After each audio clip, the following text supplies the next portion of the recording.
Welcome to Sabbath School, brought to you by It Is Written. I'm Eric Flickinger, and we are continuing this week with our study of the book of Hebrews. This week, lesson number 11, entitled Jesus, Author and Perfecter of Our Faith. With me today, once again, is the author of this quarter's Adult Sabbath School Bible Study Guide, and that is Dr. Felix Cortez. He is the Associate Professor of New Testament Literature at Andrews University. Pastor Felix, welcome back once again. Very happy to be here. So we've got Jesus, the author and perfecter of our faith. I love some of the verses that we delve into in this week's lesson. And Hebrews chapter 12 and verse number 2 is such a powerful verse. There's so much in it. I know we won't be able to get everything this week out of this particular verse because we need to spend time with other ones. But let's touch on it to begin with. Hebrews 12 verse 2 says, "Looking unto Jesus, the author and finisher, or author and perfecter of our faith, who for the joy that was set before him endured the cross, despising the shame, and has sat down at the right hand of the throne of God." Jesus here is the author and finisher, the author and the perfecter of our faith. I think it stands to reason that that's important, but why is this concept that Jesus is the author and finisher of our faith so critical to our understanding of Hebrews and our relationship with God? Well, we have said in previous lessons that the people of Israel could not enter into the rest because they lacked faith. The desert generation didn't believe. Their problem was unbelief. So what we need is faith. And what the author of Hebrews is saying, if you want to look at an example, don't look at the desert generation. That was a bad example for lack of faith. Look instead to this list of individuals, right? You have there a whole list of individuals, but the center, the real model of faith is Jesus. And in what sense is Jesus the author and perfecter? This expression, you go to the Bible, if you go to begin to compare all the Bible versions, you're going to find that this expression, author and perfecter, is translated in many different ways. And the reason it's translated in many different ways is because the Greek words behind these expressions are really interesting. The first word, archegos, which is author, could be also understood as champion, okay? The champion of our faith, or the beginner of the faith. I think that one of the important reasons in which Jesus is the author of perfection, the author of our faith, is that he made us believe. When everything was lost, Jesus appeared and we say, hey, I think we can win this thing. I think we can be saved. He did it. So we can. You see, he made us believe. He's the author of faith in that sense. He is the finisher or perfecter of faith. The word teleioten probably refers to the fact that Jesus is the perfect example of what a life of faith is. In that sense, he's the perfecter. Okay? The teleiotes means perfecter, literally. So he perfects faith in the sense that he has provided the perfect example. If you want to see how to live a life of faith, to look at Jesus. Read the Gospels. Read the Star of Ages. I love that book. And read the Gospels and just pour on the Bible. Says how he did things. How did he make decisions? How he lived. How he triumphed. And as you do that, you're fixing your eyes upon Jesus. So he's the author and, as you mentioned, the perfecter of our faith, that perfect picture of what faith looks like, what a life lived by faith looks like. And really, faith undergirds the whole Christian experience, certainly from a Protestant perspective. You make mention on Sunday's lesson of Hebrews chapter 10, verses 35 through 39, which really emphasizes the importance of faith for the Christian. In Hebrews 10:35, Paul says, "Therefore do not cast away your confidence, which has great reward. For you have need of endurance, so that after you have done the will of God, you may receive the promise. So endurance is involved in the Christian race. Then it says in verses 37 and 38, for yet a little while, and he who is coming will come and will not tarry. And verse 38 is such a critical verse. Now the just shall live by faith. But if anyone draws back, my soul has no pleasure in him. But we are not of those who draw back to perdition, but of those who believe to the saving of the soul. The just shall live by faith. If Jesus is the author and the perfecter of our faith, why is it important for us as Christians also to live by faith? This is a verse quoted elsewhere in the Bible as well, or referenced elsewhere in the Bible, that really helped Martin Luther many years ago understand what the Christian walk was all about. Why is this concept of the just living by faith so critical for us? Well, the author is quoting here Habakkuk. And the problem with Habakkuk is that the promises of God, the prophecies of God were not being fulfilled. And Habakkuk is saying, God, you did these prophecies, these promises. Why are they not being fulfilled? And God says to him, just in a few words, says to him, the promise is going to come. The prophecy is going to be fulfilled. And then he says, but my righteous one will live by faith. Now, there is let me give you a secret to some, Eric, in that if you go to the Masoretic text, the expression is, the righteous one will live by my faith. Sorry, that is not the Masoretic text. The Masoretic text says, the righteous one will live by his faith. But when the Septuagint, which is the Greek translation of the Hebrew original, it says, the righteous one will live by my faith. And you have here something very interesting. Paul does not mention either of them. He doesn't say that the righteous one will live by his faith. He doesn't say that the righteous one will live by my faith. It just says that the righteous one will live by faith, period. Why I mention this? Because I think that in the end, both versions are correct.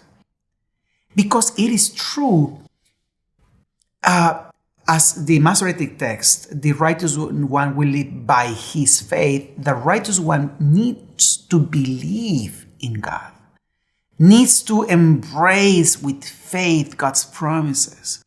If there is no faith, God cannot act. Faith is the way we open ourselves to God's action. But there is also another reality. Faith means faithfulness. And what the author of, what the Septuagint translator did, it was, the righteous one will live, God says, by my faith. In other words, you are going to be saved because I will not give up. I will be faithful. I will continue to work in you to save you. I am faithful, you see? And both things are true. When we get to heaven, people are always going to say to us, why are you here? Well, because God or the angels said, because you accepted by faith the message of Jesus.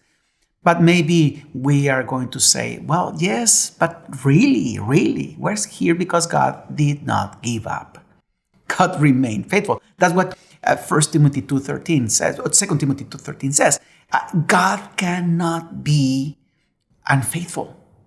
He cannot stop being himself. Now, Paul will say that in Romans 1:16 and 17, he says,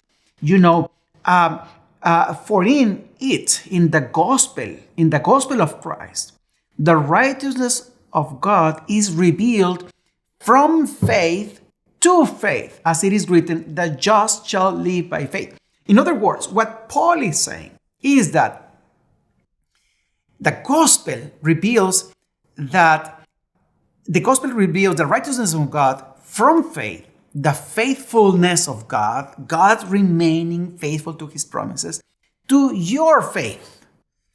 In other words, his faithfulness should have somehow a response, an acceptance from you. And then the just shall live by faith involves both of them. God's faithfulness, my faith, my response, my acceptance. So that is very important. And by the way, Eric, if we are careful, we're going to see that the first exemplars in this Hall of Fame, right, is we, believers. We are the first exemplars. Then will come Abel and Enoch and Noah and Moses, but we are the first ones. And we're mentioned twice. If you go to Hebrews 10:32, look what it says there. Recall the former days in which you were illuminated. Remember the first things. Remember when you were faithful. And then verse 11, verse 3. By faith, we understand. You see, in this list of by faith, the first one is by faith, we understand. So we are the first examples. It is incredible. We are part of this Hall of Fame. And usually when we hear about the Hall of Fame, Hebrews chapter 11, we're talking about here, the faith chapter, as it's often referred to, we don't often, at least I haven't heard frequently, the fact that we are lifted up in there. We always hear about Abraham and Abel and so on and so forth, but rarely do we hear about the role that we play in there. And ultimately, we need to be a part of this chapter in order to continue to witness. I want to touch on Hebrews chapter 11. We're going to take a break in just a moment, but I want to take a look at just first few verses of Hebrews chapter 11 that are going to then launch us into what we're going to be talking about with these greats of faith when we come back after our break. But Hebrews 11 verse 1 says this, "Now faith is the substance of things hoped for, the evidence of things not seen. For by it the elders obtained a good testimony. By faith we," as you just mentioned, "understand that the worlds were framed by the word of God, so that the things which are seen were not made of things which are visible." So Hebrews chapter 11 here talks so much about faith. In fact, much of Hebrews speaks about faith. And we're going to be going through some of the people whose names are mentioned in Hebrews chapter 11, looking at their examples of living a life by faith, and then seeing how we, by the grace of God, through the strength of God, through allowing Jesus to live in our lives, can also live lives of faith that can be a powerful witness to those around us. But before we do that, I want to remind you, if you have not yet picked up the companion book to this quarter's Sabbath School lesson, be sure to visit the It Is Written shop to do that. itiswritten.shop, and you will be able to find it there so that you can continue your study of the book of Hebrews in greater detail. We're going to take a look at the Hall of Fame of Faith, Hebrews chapter 11, when we come back in just a moment. Hello, I'm Dr. Wes Youngberg, and I've just written a book called Memory Makeover, How to Prevent Alzheimer's and Reverse Cognitive Decline. This book is in story form. It's case studies of individuals that I've worked with and my colleagues have worked with where they've actually been able to stop cognitive decline, and 80% of the time have been able to reverse aspects of cognitive decline. If you want to know more about that, get the book, Memory Makeover.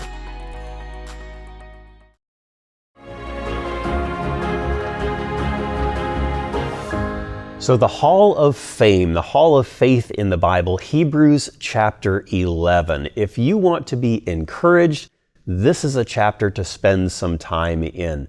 Pastor Felix, let's kind of walk through this Hall of Fame, this list, this cast of victors, if you will.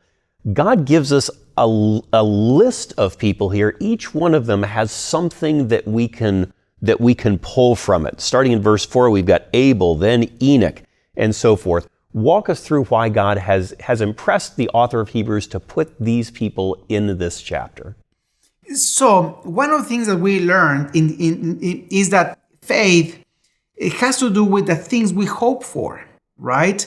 Things that are not seen.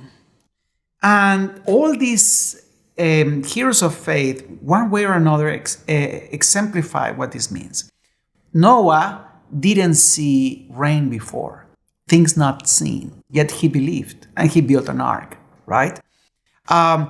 Abel, you find there, Abel offered to God a more excellent sacrifice than Cain, because when Abel offered a lamb, he was expressing his faith in the future lamb. The problem with Cain is that he offered the fruits of the land, of the earth, which were sacrifices of thanksgiving, but not sacrifices for the forgiveness of sin. You see, Abel was able to see beyond the lamb into the true Lamb of God. So all of them look in this way.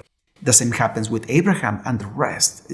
Go beyond. Their sight goes beyond what we see right now to what it is, the promises that God is going to fulfill in the future.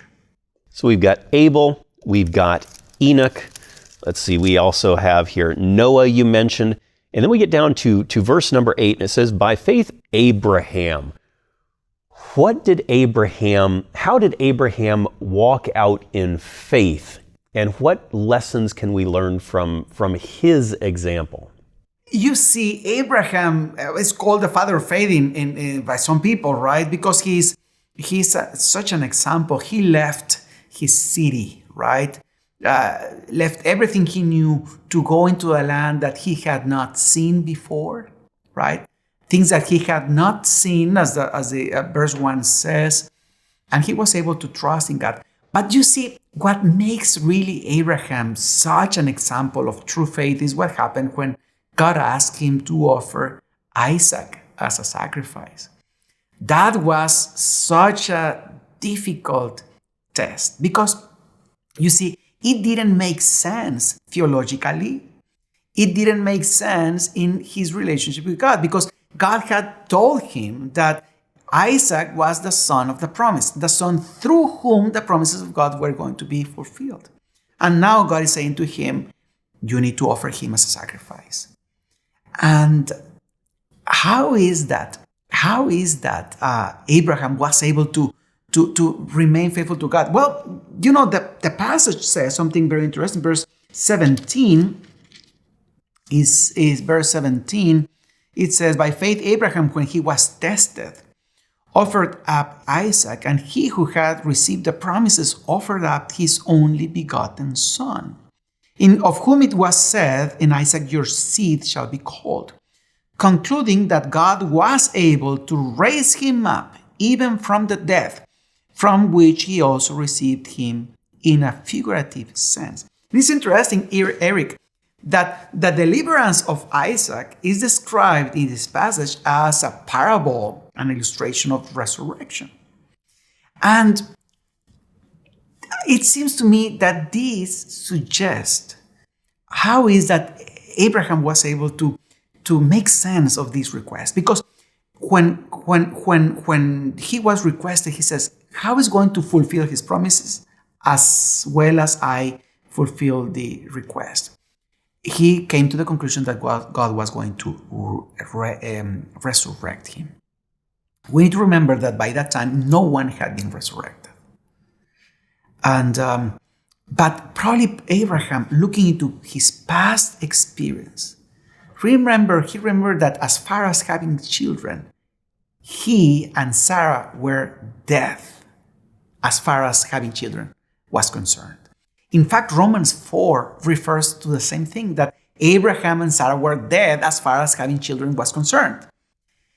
And says, well, if we had children, even though we were dead regarding having children, means that God can raise from the dead people, right?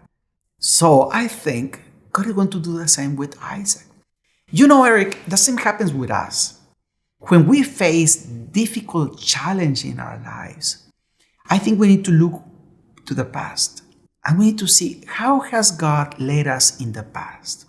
Sometimes God's deliverance, God's answers, God's guidance in the past contain the seeds that we need, the message that we need to find the answer for future tests.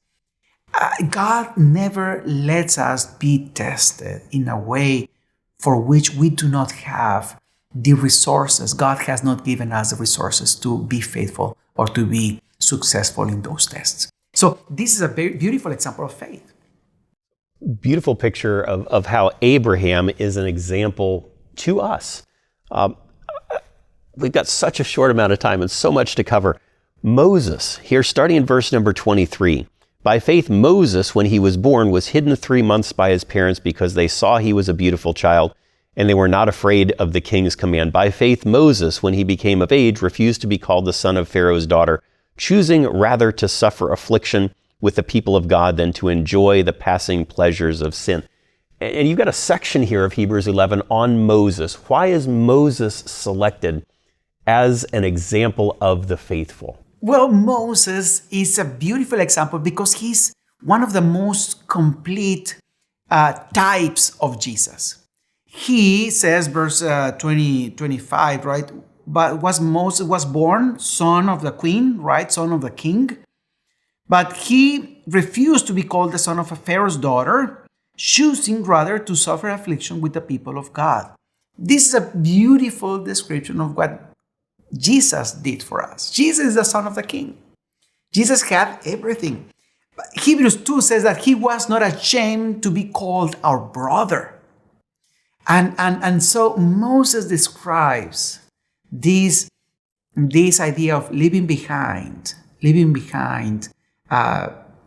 privilege in order to help save other people. And so it's a beautiful example of what Jesus did for us. And what we need to do, we're going to study in future lessons this idea that we need to leave the camp. Just as Jesus was sacrificed outside the camp, we're going to talk about how we need to go to him outside the camp. Just as Moses, leave the house, leave the privilege, and go to the place of suffering for the sake of others.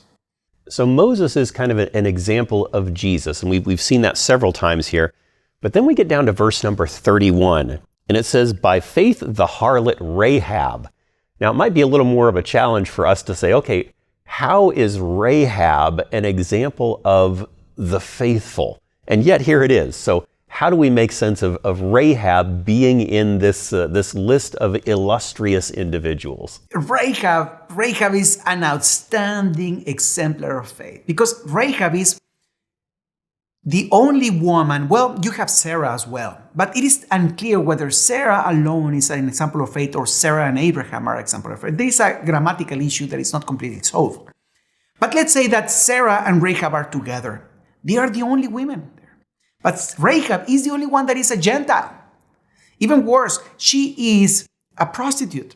So you have this unlikely hero. The idea is that if Rahab can be a hero, I can be a hero. You can be a hero. That is one element that we need to understand. But there is another important element here. If you look at the rhetorical shape of Hebrews 11, you're going to find that this repetition by faith, by faith, by faith, by faith, by faith, is like going up a mountain. And when you go to the top, you see Hebrews 11 says, by faith, they passed through the Red Sea as by dry land. They are going to enter into the promised land. And then you're expecting the next verse 30, you're expecting by faith, Joshua led them into the promised land. But instead of Joshua, you have by faith, Rahab. Rahab! What is Rahab doing there? Right? That is an interesting issue. She's at the top, at the climax of chapter 11. The climax of the whole thing is Jesus in chapter 12. But in chapter 11, she's at the climax. Because right after her, then the author says, and what more shall I say? For the time will fail me to tell of Gideon, Barak, and Samson, and Jephthah, and David, and Samuel, etc. It's like going the other side of the mountain. You're rushing down the mountain, you see, just up and down. So Rahab is in the climax. Why Rahab? That has been discussed by people. Once I heard a friend of mine in a meeting describe why Rahab was probably in the climax. And he said that probably is because the confession of faith of Rahab. If you go to Joshua 2:19, you're going to 2:9 through 11, Rahab is going to say, I know that the Lord has given you the land, that the terror of you has fallen on us, and that all the inhabitants of the land are faint-hearted because of you. For we have heard how the Lord dried up the water of the Red Sea for you when you came out of Egypt, and what you did to the kings of the Amorites. You see, Rahab said, we didn't see it. We didn't see the plagues in Egypt. We didn't see the crossing of the Red Sea. We didn't see the column of fire in the desert. We didn't see the cloud covering the sun. We didn't see the water going through the camp. Everywhere they camped, there was water. We didn't see the manna. We didn't eat of it. But we heard and we believed. Interesting. Now, the people, the desert generation, saw all of that. They ate the bread. They drank the water. They lived under the cloud. They saw the column of fire every night. And they didn't believe. She didn't see, but believed. That's why she's such a hero of faith. And that is probably an important message for the audience of Hebrews, because the audience of Hebrews, the author says that they didn't see Jesus. The message of the gospel was reported to them by those who saw, by those who heard the message from the Messiah. But they heard. They need to believe just as Rahab believed.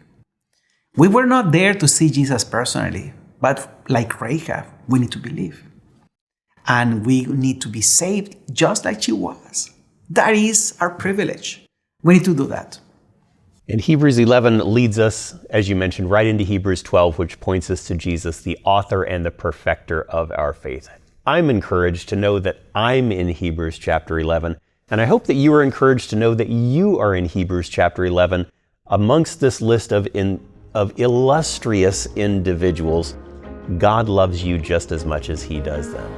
Thank you so much for joining us for Sabbath School once again. We're going to be back again next week, and we look forward to having you join us as well. God bless you.